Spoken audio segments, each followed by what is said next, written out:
Hey everyone, before we dive into this incredible story, don't forget to hit that like button, subscribe, and ring the bell so you never miss an update. Also, I'd love to hear from you in the comments. What's one life lesson everyone should learn before it's too late? Share your thoughts below, and let's inspire each other.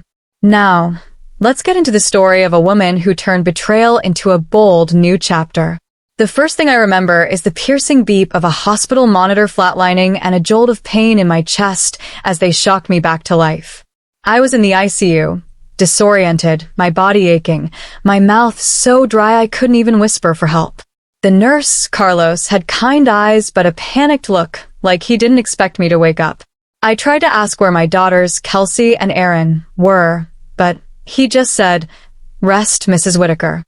That night, I overheard him on the phone. "Yes, ma'am. She's stabilized. She's conscious now. Would you like to speak to her?" A pause. "Okay, got it." My heart sank. My own daughter had refused the call. I spent 8 days in the ICU. No visitors, no calls, no flowers. Just me, the fluorescent lights, and the hum of machines.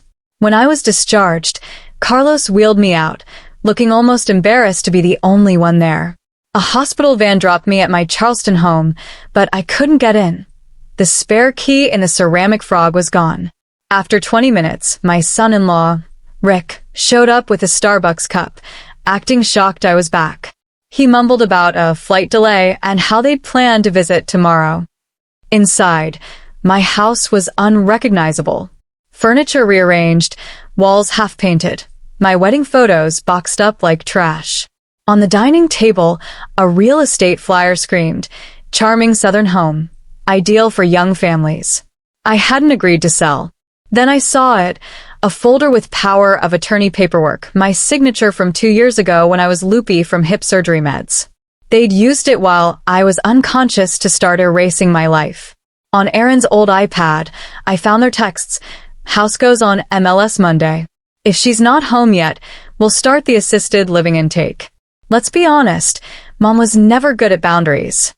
My daughters, the girls I raised through 2 jobs after their father died, the ones I bailed out when Rick's business tanked, were planning to ship me off to a nursing home and sell my home.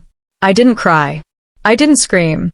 I grabbed my emergency cash from a pantry shoebox, my handwritten ledger of passwords from 1998, and got to work.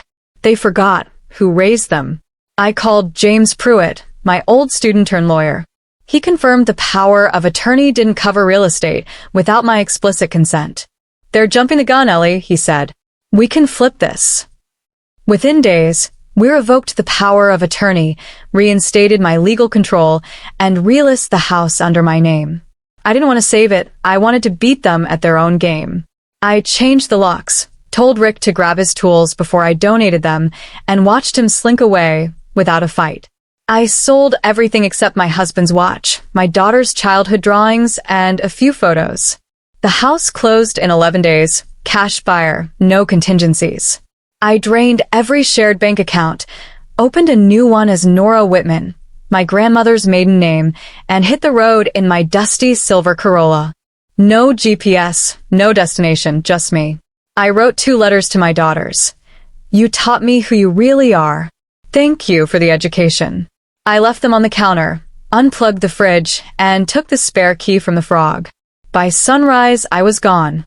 I landed in Elkport, Maine, after seeing a billboard. Elkport Library, friendliest place in Maine. I checked into a rundown motel, paid cash, and became Nora Whitman, retired librarian, widowed, childless. The locals didn't pry. They respected a woman running from something. I rented a trailer behind a bait shop for $580 a month, got a library card, and started volunteering. Within weeks, I was the quiet Southern lady who remembered everyone's name. That's where I met Lily, a 27-year-old waitress, and her daughter, Emma, who called me Nana Nora after 2 weeks. I helped Lily with babysitting, taught Emma to read above her grade level, and found a peace I hadn't felt in years. I kept a notebook under my pillow, tracking every lie about my new identity just in case. At night, I'd wake gasping, terrified someone would say Eleanor out loud. Back in Charleston, my daughters returned from Maui to an empty house. The locks were changed, the furniture gone, the bank accounts closed. They filed a missing persons report, but the detective wasn't impressed, especially after Rick admitted they'd been on vacation while I was in the ICU. The story leaked. Mrs. Jenkins, my nosy neighbor, spilled it to a Facebook group. A local reporter turned it into a scandal. Family lists mother's home while she's in hospital. TikTok exploded with remixes of Aaron's teary interview next to Maui beach clips, captioned vacation vultures. My daughters were swarmed, shamed, and tagged in calls for elder abuse investigations. I watched it unfold on Lily's laptop, feeling not triumph, but safety. I was invisible, free. 2 months in, I thought I'd made it. I was baking cupcakes for Emma's 7th birthday when a mom's Instagram video of the party went viral. Someone cross-referenced it with the Charleston News. Found her. Grandma Ghost is alive in Maine. My face was everywhere, tagged with Elkport's name. My stomach dropped. I told Lily the truth. My name's Eleanor Whitaker. I didn't run from a family, I escaped one. She just nodded and asked, "What do we do now?" The next morning, I saw Erin's silver Toyota with South Carolina plates outside the library. She looked exhausted, holding a coffee cup, and said, "Mom, please don't walk away."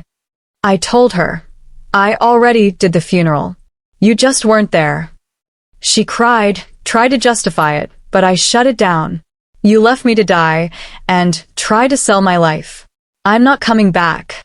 I walked away, not for drama, but for closure.